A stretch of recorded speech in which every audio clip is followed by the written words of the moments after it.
அல்லாஹ்வை மறக்கின்ற உள்ளங்களே, தொழுகையை மறக்கின்ற உள்ளங்களே, அல்லாஹ்விற்கு இணைகளை, அல்லாஹ்விற்கு சமமாக ஒருவரை ஆக்கக்கூடிய உள்ளங்களே, மார்க்கத்திலே புதுமைகளையும் பிதஅத்துகளையும் ஏற்படுத்தக்கூடிய உள்ளங்களே, இருப்பாலானது கண்ணியத்துக்குரிய அல்லாஹ் ரப்புல் ஆலமீன் நம்மை பாதுகாப்பானாக.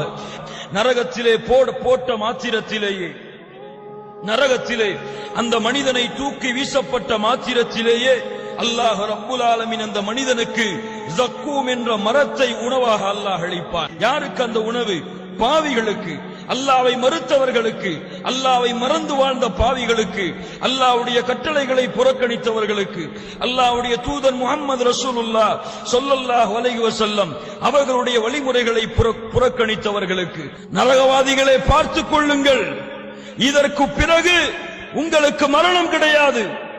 அந்த ஜக்கூம் என்ற மரத்தை அவர்கள் சாப்பிட்ட மாத்திரத்திலேயே அவர்களுடைய வயிற்றிலே ஈயத்தை காட்சி ஊற்றியதை போல, செம்பை காட்சி ஊற்றியதை போல அனுபவி இந்த வேதனையை, சுவை இந்த பானத்தை, குடி இந்த பானத்தை என்று அடித்துக் கொண்டிருப்பார்கள். அந்த ஒரு சொட்டு இந்த பூமியிலே விழுந்து விட்டால் இந்த பூமியுடைய அமைப்புகள் அனைத்தும் இந்த மனிதனை நரகத்திலே தூக்கி எறிந்தால் நரக நெருப்பால் பொசுக்கி எடுக்கப்பட்டுவிடும்.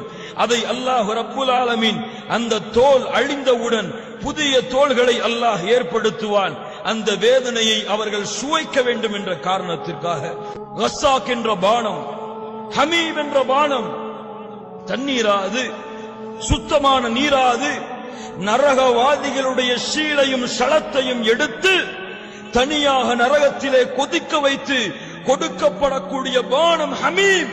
அதிலே தண்ணீர் ஊற்றுகளை என்ற தழும்புகளிலே ஊற்றினால் வடிந்தோடும், அழுவான்.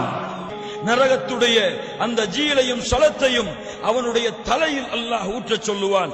துக் துக் இன்னக அன்தல் அஸீஸுல் கரீம். பானம் கொடுக்கப்படும், தாகம் எடுக்கும், கத்துவான், கதறுவான். ஆண்டுகள் ஆண்டுகளாக தாகத்திற்காக தண்ணீரை கேட்டுக் கொண்டிருப்பான். அவனுடைய அழுகை அவனுடைய முகத்திலே தழும்புகளை ஏற்படுத்திவிடும். அவ்வளவு பயங்கரமாக நரக வேதனையை அனுபவித்துக் கொண்டிருப்பான். எப்படி தாங்குவீர்கள்?